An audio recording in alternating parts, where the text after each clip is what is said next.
Paz e graça a vocês, meus amados. Estamos aqui, a pedido do papai, com mais um vídeo, levando a bênção de Jesus até você, meu amigo querido, minha amiga querida do YouTube, os diamantes do Senhor Jesus, onde quer que estejam me ouvindo agora. Amém? Olha, fiquem atentos, porque a hora em que vocês nem imaginem, o Filho do Homem virá. Lucas 12:40. Mais um mês começando e eu quero me ocupar com o que é eterno. Minha oração é: Senhor, tu conheces o meu assentar e o meu levantar. De longe entendes o meu pensamento. Salmos 139, 2. E antes de eu dar a palavra que o Senhor me pede a vocês, eu quero agradecer aos inscritos, convidar você que está me ouvindo pela primeira vez a se inscrever no canal. Eu sou a Luísa, uma serva do Senhor, respondendo ao chamado dele para abençoar a tua vida em Cristo Jesus. Amém? Sou pequenina, mas tenho um Deus grande comigo que tudo faz, basta você crer. Olha, eu peço a vocês que comentem para eu conhecer vocês, eu peço que deem um like quando gostarem do vídeo, eu peço que compartilhem com mais pessoas para abençoar outras vidas e também ativem o sininho para o YouTube entender que você gostaria de ver próximos vídeos meus. Amém? Bem, gente, novamente eu senti de gravar um vídeo falando da volta do Senhor Jesus. Para mim, a cada dia que passa, eu tenho mais convicção e também muitos cristãos com quem tenho conversado também têm a mesma convicção de que a volta de Jesus está cada dia mais próxima. A Bíblia não nos revela dia e hora, mas ela nos manda ficar apercebidos de tempo e época. E é sobre isso, sobre uma revelação que me foi dada, e eu dou glória a Deus pelas Escrituras do Senhor, eu dou glória a Deus pelo Espírito Santo, dou glória a Deus pelos grandes mestres, homens e mulheres de Deus que também têm o mesmo Espírito e por isso a mesma revelação, que eu possa somar e passar, dividir com você que me ouve, a revelação que também a nós nos foi dada pelo Espírito Santo. Por isso eu escolhi Marcos capítulo 13, peguei o versículo 35 e 36, que fala assim: Vigiai, pois, porque não sabeis quando virá o Senhor da casa, se à tarde, se à meia-noite, se ao cantar do galo, se pela manhã, para que, vindo de improviso, não vos ache dormindo. Esta palavra, ela nos dá mais dicas espirituais do que possamos pensar ou perceber humanamente falando. Sim, porque a palavra de Deus, a gente discerne ela pela presença do Espírito Santo. A gente sempre ora e convida ele a ler a Bíblia com a gente. Porque o Espírito de Deus, ele entende de Deus. O espírito humano entende do humano. O nosso espírito, se não estiver acompanhado do Espírito Santo, vai deixar de perceber muitas revelações que há naquilo que Deus relatou nas suas escrituras. Então vamos chamá-lo, gente, sempre chamando o Espírito Santo para nos revelar. E se a gente observar com o entendimento, com a mente, a visão do Espírito Santo, pessoa bonita, nós vamos perceber que o Senhor nos dá dicas aqui. De quê? Dá dica do que ele manda a gente vigiar, tempo e época. Exatamente. Ele não fala dia nem hora, mas fala tempo e época. A palavra aqui é uma parábola, gente, mas até nas parábolas se dita por profeta, Pode haver algum erro ou outro se fosse profeta humano, porque apesar da profecia ser perfeita, o profeta, por ser humano, ele é falho, ele não é perfeito. Mas Jesus é que fala aqui desta parábola, é ele que nos dá a profecia, é ele que nos revela todo entendimento. E profeta Jesus, não há falha, assim como não há falha na sua profecia. Por mais que a parábola, muitos digam que é só uma história maravilhosa, não. Ela tem dentro dela uma essência, um toque de revelação, que nos dá a chave de um entendimento espiritual. Então, vamos aprender com o Espírito Santo aqui qual é o entendimento que ele nos dá dentro desta parábola, no qual eu só peguei os 2 versículos ali, mas é o que importa para nós. O que o Senhor quer nos mostrar ali? O que Jesus queria nos mostrar ali? Primeiro, refere a 4 tempos ou 4 vigílias, porque ele manda vigiar e orar, e vigiar, vigílias, em que o Senhor poderá voltar. No caso, ele fala o Senhor da casa, mas nós sabemos, pela revelação do Espírito Santo, que ele está se referindo a ele mesmo, Jesus.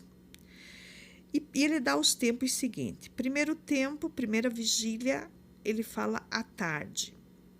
Depois ele fala que o Senhor da casa pode voltar à meia-noite. Segundo tempo, segunda vigília. Depois ele fala que ao cantar do galo ele pode voltar. Terceiro tempo, terceira vigília. E por último ele fala que o Senhor da casa pode voltar pela manhã. Quarto tempo, quarta vigília. Se não nos atentarmos ao que o Espírito Santo nos mostra, vamos pensar à primeira vista que o Senhor Jesus estava se referindo ao horário, que ele pode voltar a qualquer hora, tarde, à meia-noite, na madrugada, a hora em que o galo canta, ou pela manhã, não é verdade? E Deus nos manda vigiar e orar. O dia, a hora exata, ele não nos dá, mas se refere a estes 4 tempos ou estas 4 vigílias.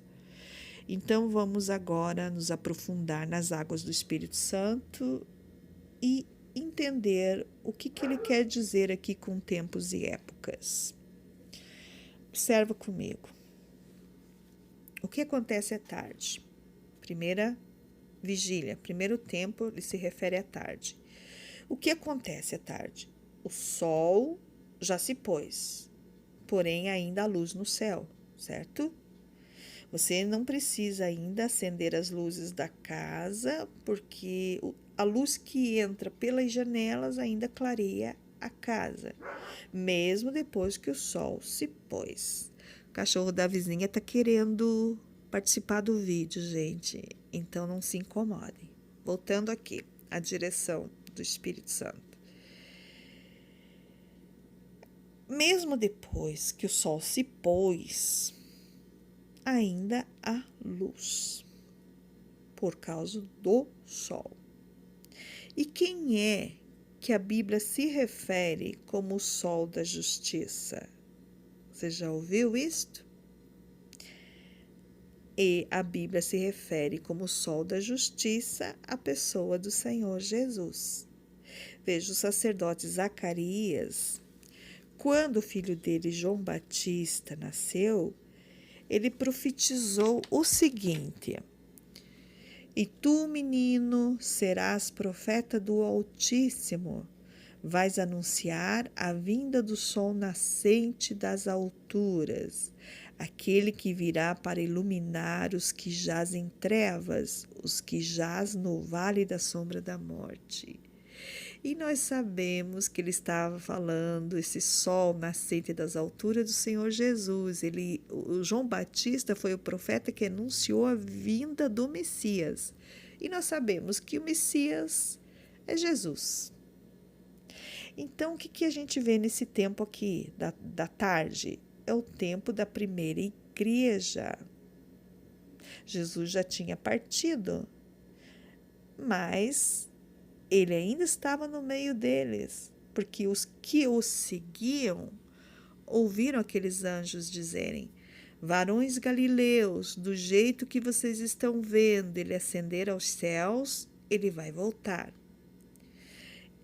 Estes que os seguiram andaram com Jesus.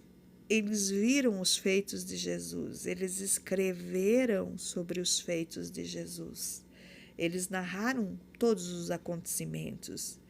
Quando eles se reuniam como igreja, a igreja primitiva, eles conversavam e contavam tudo que viram, conversavam entre si sobre todos os acontecimentos que presenciaram.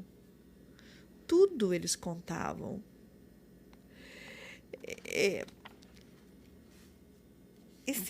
Esta época da igreja primitiva, eu acredito que eles narravam para aumentar a fé daqueles que não tinham estado presentes quando algo acontecia através de Jesus, como lá em Betânia. Eles deviam contar sobre a ressurreição de Lázaro, da forma que foi, que ele já estava morto há 4 dias, que Marta tinha dito para Jesus: não, mestre, ele já fede, está morto há 4 dias. E mesmo assim Jesus o ressuscitou, mandou que saísse para fora, e ele saiu. Veja, Pedro disse: eu não vos dou a conhecer através de fábulas maravilhosas. Nós estávamos lá, no Monte da Transfiguração, quando ouvimos uma voz do céu dizer: este é o meu filho amado. O próprio apóstolo João, quando escreveu sua epístola, disse: nossas mãos apalparam, nós tocamos nele. Então, vejam, eles falavam daquilo que eles viveram, tocaram, de presença mesmo. Eles não falavam daquilo que eles participaram. E este é a grande maravilha desta época, desta vigília, porque tudo era muito recente. Embora Jesus já tivesse partido, ele ainda estava com eles. A primeira referência da vigília da tarde foi a igreja logo depois que Cristo partiu, pessoal. Então era tudo muito recente, muito vivo no meio deles. Era tão vivo que eles até vendiam seus bens, porque na cabeça deles não tinha sentido ficar com bens materiais, porque eles acreditavam que Jesus voltaria naqueles dias. Não tinha sentido então ficar juntando coisas. Não tinha sentido ter casas, objetos, porque Jesus disse para eles: olha, eu vou preparar lugar e vou voltar. Na casa do meu pai há muitas moradas. Mas ele não voltou nesta vigília da tarde, não voltou. Aí depois a parábola fala da vigília da meia-noite. Meia-noite nós sabemos que é escuridão, que o mundo está nas trevas. E a vigília da noite foi mais longa que a vigília da tarde, porque o tempo da vigília da noite, da meia-noite, foi o tempo da igreja perseguida, foi o tempo da igreja sacrificada, foi o tempo da igreja martirizada. O tempo da vigília da noite foi longa, longa, longa. Neste tempo, nesta vigília, neste tempo, entrou a idolatria, porque a salvação não era mais pela graça, era por penitências e obras.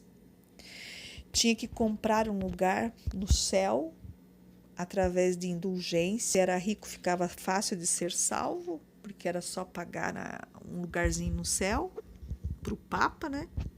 E tudo bem.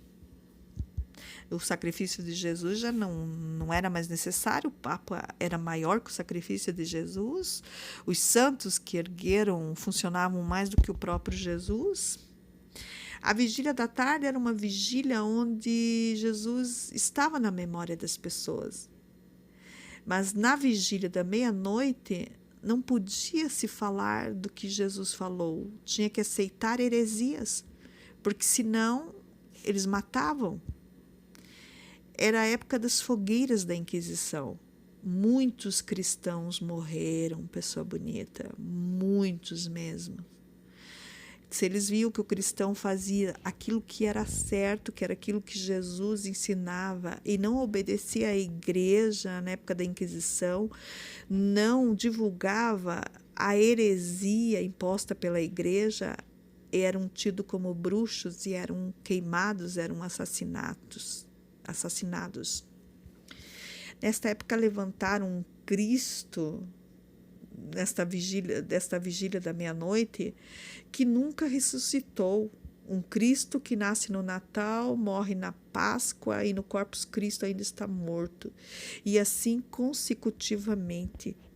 E vai, e nasce no Natal, e morre na Páscoa, e Corpus Christi ainda está morto, e vai. Jesus nunca está ressuscitado para vir buscar a igreja, né, dentro desta heresia. E eles, os cristãos verdadeiros, tinham que suportar tudo isso.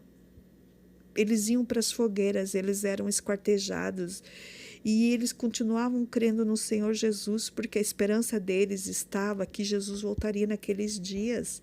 E eles se fortaleciam e fortaleciam um ao outro, dizendo: resista, ele está voltando, resista e não negue o nome dele, ele está voltando. Só que, infelizmente para eles, ele não voltou naquele tempo, na vigília da meia-noite.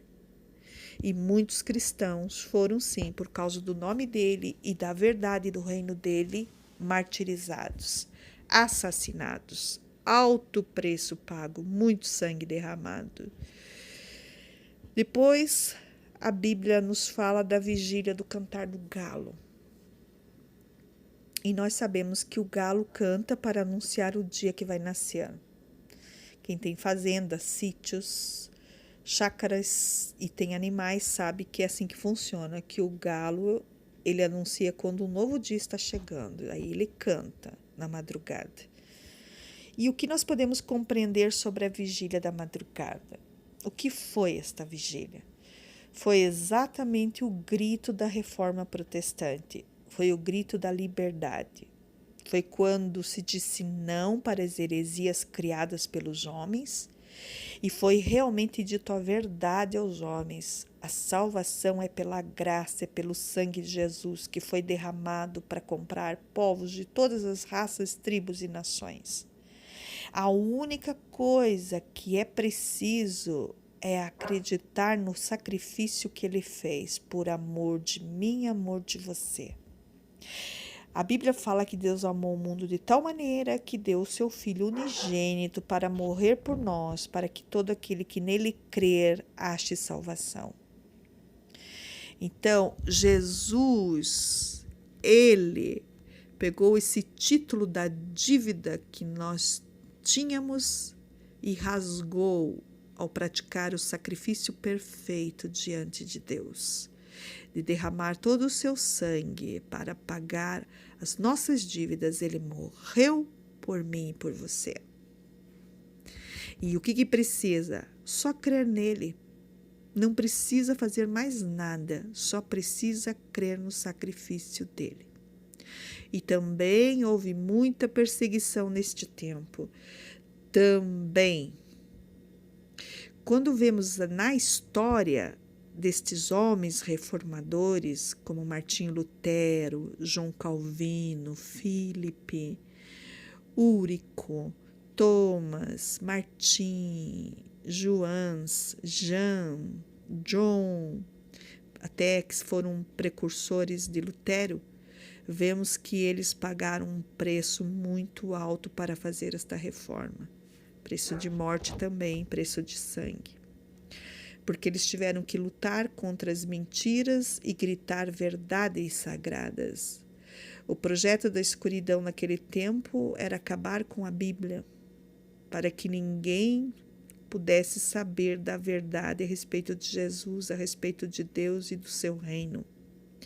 Mas o grande projeto desta reforma protestante era justamente nos devolver a Bíblia, era escrever novamente a Bíblia certinho, como foi feita pelos homens inspirados por Deus e pregar a verdade, derrubando por terra toda a mentira que o homem fez através de uma fé que não era verdadeira, que não era a que Jesus veio passar. A reforma protestante trouxe a luz novamente. Ela é quem anunciou o raiar de um novo dia. Para nós, a reforma protestante chegou em 1517, sendo que o Brasil foi descoberto em 1500. A igreja trazendo luz para nós brasileiros. Oh, glórias! E o tempo da vigília da manhã, que a parábola se refere, ao meu ver, trata-se de hoje. É a quarta e última vigília, ou seja, o último tempo que o Espírito chama a nossa atenção, através da parábola dita por Jesus. Lembrando sempre, que os profetas são falhos, mas Jesus é perfeito, ele não erra.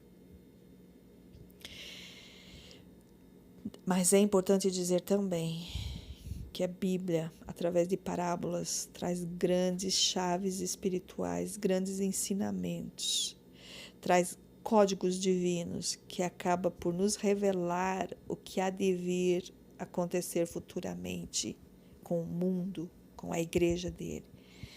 Nesta parábola que eu li, a chave espiritual são as 4 vigílias, os 4 tempos que aconteceriam antes da volta de Jesus. O apóstolo Paulo disse aos atenienses: esse altar do Deus desconhecido que vocês têm aqui, trata-se do Deus da criação. Ele que fez o mundo e tudo que nele existe. Aquele que de um só homem, no caso Adão, fez toda a raça humana, estabeleceu os tempos determinados e os limites da sua habitação. Isto significa que no céu Deus tem uma agenda e ele determina quando cada um deve nascer. E ele, o Senhor, nos escolheu para sermos geração da última vigília, a vigília da manhã. Nesse tempo vivo eu, vive você, vive todas as pessoas que você conhece e ama. O Senhor Jesus, em todas as vigílias anteriores, foi muito esperado, mas ele não veio. Não veio na primeira, não veio na segunda, não veio na terceira. E nós vivemos a quarta e última vigília, que a parábola se refere. Nós estamos tendo o privilégio hoje em dia e temos condições e muitas ferramentas para levarmos o evangelho muito longe. Nós temos o rádio, a TV, a internet, igrejas por todas as nações, países. Imagine o privilégio que temos de ser da Igreja de Cristo, de termos um chamado ministerial, de termos as Escrituras Sagradas com facilidade em nossas mãos para que a gente se alimente da verdade divina, de sermos chamados por Deus e conhecidos pelo mundo como povo eleito do Senhor. Pensa se na época dos apóstolos eles tivessem estas ferramentas, estas facilidades também. Quantas coisas mais eles não fariam em prol do reino dos céus, em prol de Jesus atingir as novas gerações, chegar até nós como chegou. Imagina o apóstolo Paulo, que era conhecido como o apóstolo dos gentios, o que ele não faria a mais do que fez, tendo todas essas possibilidades. Você consegue imaginar? Não dá para imaginar, né? Paulo era muito ousado. E nós, numa só tarde, numa só manhã ou numa só noite, podemos falar sobre as coisas do reino de Deus para milhares e milhares de pessoas. E é esta vigília da manhã, é esta a quarta e última vigília, que eu tenho certeza que o Senhor Jesus volta. Não há outro tempo, a parábola não se refere a outro tempo. E o Espírito Santo nos deu a revelação aqui de como funcionam esses tempos e épocas dentro da parábola que Jesus se referia. Tudo que está na Bíblia, pessoal, está se cumprindo nesta vigília, a chamada vigília da manhã, neste tempo em que vivemos. E ele diz ao final da parábola: vigiai, pois, para que vindo inesperadamente o Senhor não vos ache dormindo. Deus não fala nada que não seja útil, nada que não seja para o nosso bem, nada que não seja para nos dar direção. Então, eu creio que tem pessoas que dormem sim, dormem nesse último tempo, na vigília da manhã, vigília, hora, tempo em que Jesus está às portas.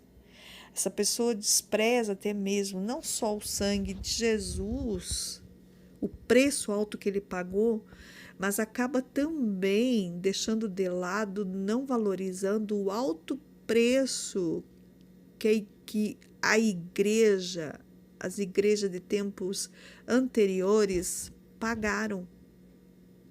Preço de sangue também. Irmãos da fé que morreram para que a verdade de Jesus nos alcançasse hoje em dia. Os verdadeiros mártires da fé. Eles que viam suas famílias serem perseguidas, que andavam sozinhos, fugindo, viviam a ermo para não morrerem por causa da fé em Cristo. Nós não podemos dormir, pessoal, não podemos nos acomodar. Não é justo com todos eles, não é justo com Deus. Temos que despertar. Tudo bem que a opressão é grande, que a angústia está tamanha, que as dificuldades também existem, que muitos até hoje morrem também pagando preço de sangue por esta fé em Jesus. Mas mesmo assim, nós não podemos abaixar a cabeça, nós não podemos desanimar, nós não podemos voltar atrás ou desistir. A nossa fé tem que ser forte, até porque nesta vigília Jesus volta. Tenha certeza que agora ele volta. Não está dito o dia nem a hora, mas observe o tempo e a época. Veja os acontecimentos. Compare com o que diz na Bíblia e você vai ver que tudo está se cumprindo. Jesus está às portas. Gente, Deus não erra. E ele não erra quando ele escolhe alguém, quando ele escolhe um tempo, quando ele escolhe pessoas. Ele não duvida jamais que nós temos condições de amar ainda muito mais do que Paulo, João, Pedro e todos aqueles cristãos amaram. Ele confia em nós. Jesus disse que quem cresce nele faria obras que ele fez e faria obras ainda maiores.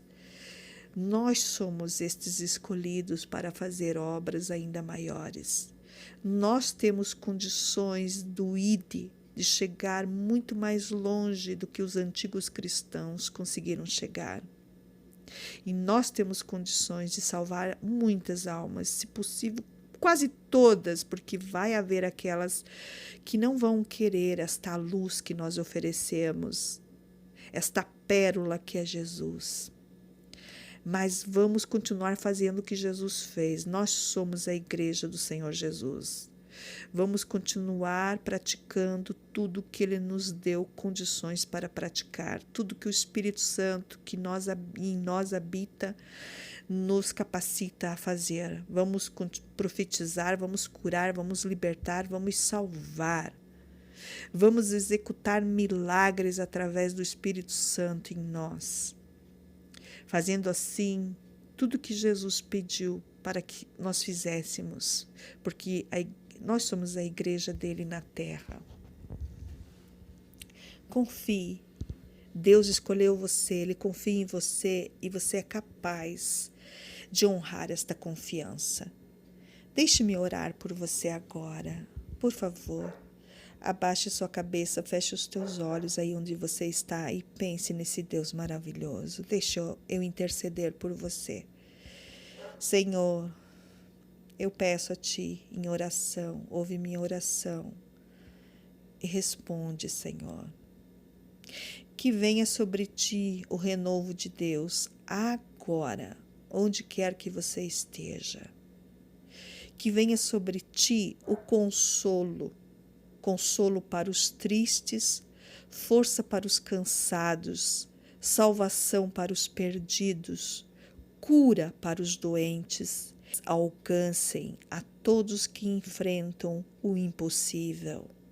Assim eu oro, assim eu agradeço, crendo e recebendo e pedindo a você, recebe em nome de Jesus, porque é de Deus e é para te erguer nesta hora e te fortalecer, para avivar tua fé e te abrir todo entendimento do que Deus falou com você e espera de você. Amém? Se você compreendeu, dá um glória a Deus, porque o Senhor se revelou para você nesta hora. E eu termino o vídeo desejando a você que tem esse Jesus maravilhoso, que te amou primeiro e vai te amar para sempre, receba a felicidade vinda dele. Amém? Tchau!